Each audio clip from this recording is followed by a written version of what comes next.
Did you know that whenever you're starving, it is your gut that is in control, but when you're fasting, it is you who is in control? The microbiome in your gut is able to signal to your brain when you're hungry. It is a powerful tool that even signals you to eat when you're not hungry. In short, it gives you what we commonly call cravings. Happy Body Care Day, everyone, and welcome back to the Body Care Guru channel. Today we will explore what happens to you and your gut when you do prolonged fasting for 6 days. Whether you have or have not tried fasting in the past, it's time for you to join us on the brighter side of life, prolonged fasting. A prolonged fast is essentially intermittent fasting on steroids. The effects are amplified by increasing the fasting duration by a notch. In intermittent fasting, one light meal is spaced out by a fast lasting anywhere from 12 to 18 hours.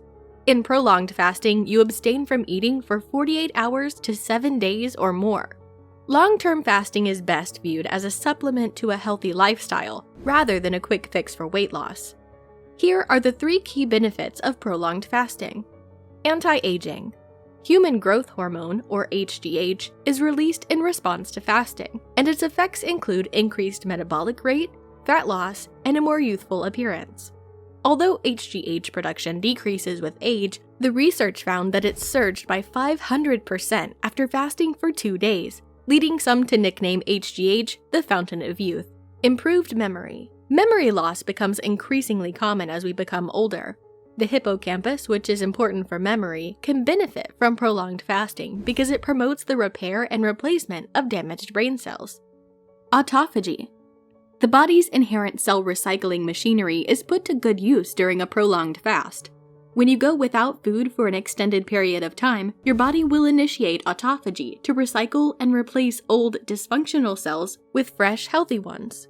Having said that, allow us to do further legwork and tell you more about what you will expect during your prolonged fasting. Number 5. Dawn phenomenon. When you're doing your prolonged fasting, your blood sugar will take a hit because of reduced calorie intake. However, blood sugar levels do not continuously decline as expected during prolonged fasting, despite the fact that you're barely eating anything. You might be asking yourself, where is this sugar spike coming from if you're not eating? Well, the truth is, it has to originate within your own gut system. Simply put, it has to come from somewhere. An increase in the secretion of growth hormone, cortisol, glucagon, and adrenaline occurs just before awakening at about 4 a.m. Together, these are considered counter-regulatory hormones. That is to say, they boost blood sugar by reducing the effectiveness of insulin in lowering blood sugar. To put it simply, the dawn phenomenon is the release of glucose from the liver into the blood. When your blood sugar levels are high, your body will flush out as much sugar as it can. On its own, it can be seen as neither good nor bad. It is only a sign that your blood sugar levels are excessively high. Solution? Simple. Either reduce your sugar intake or burn it off during prolonged fasting to build resistance against the dawn phenomenon. Number 4. Your body will beg for electrolytes. The term electrolyte refers to any particle that possesses either a positive or negative electrical charge. In the field of nutrition, this word refers to essential minerals that can be found in bodily fluids such as blood, sweat, and urine.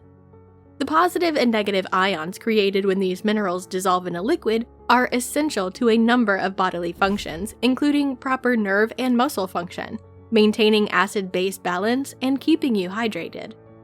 Potassium, chloride, calcium, magnesium, and phosphate are examples of electrolytes found in our bodies.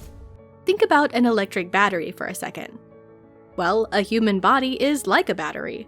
When it runs low on juice, it has to be recharged. If our electrolyte levels are low, it is like our batteries need to be recharged. If you're going to be fasting for a while, be sure you do not lose too much fluid. Now, if you're deficient in any of these electrolytes, you will feel horrible.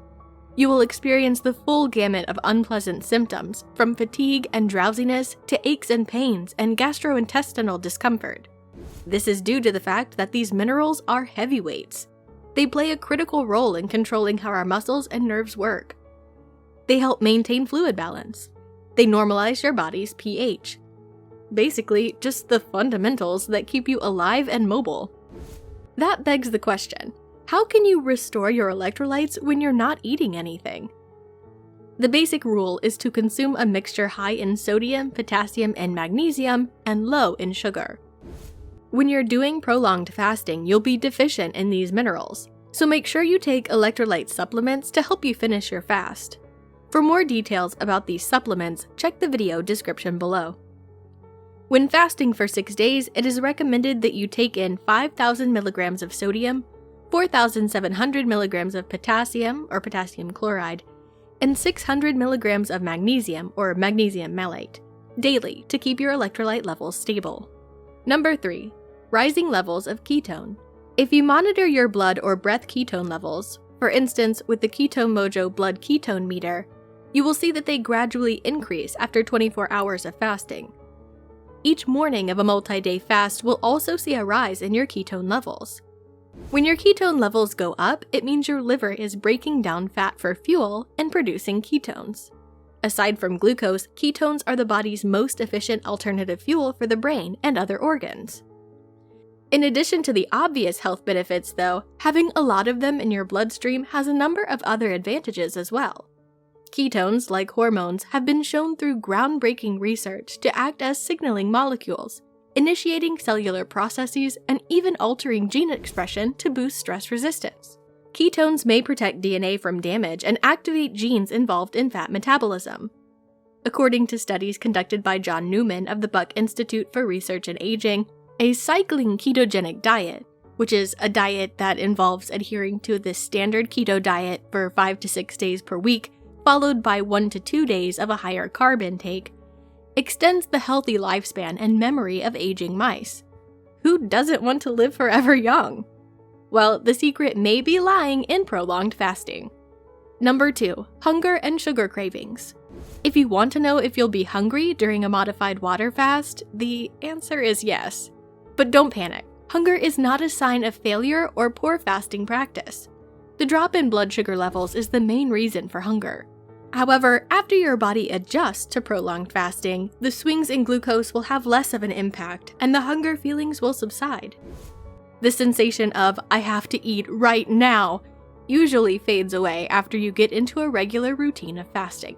While hunger is to be expected during a modified water fast, at least over the course of many days, you can take heart in the fact that it will likely lessen.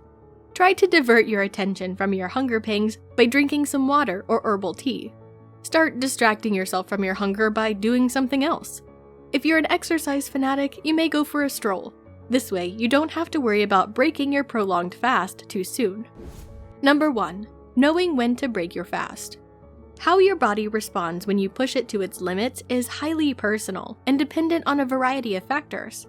But rest assured that you will go through all of the aforementioned adjustments and much more. When you reach your prolonged fasting objective, what steps should you take next? What do you eat to break your fast? Do you devour everything that comes into your line of sight? Despite popular belief, breaking a fast after a lengthy period of time is not as difficult as it may seem. You should give your body time to recover and catch up.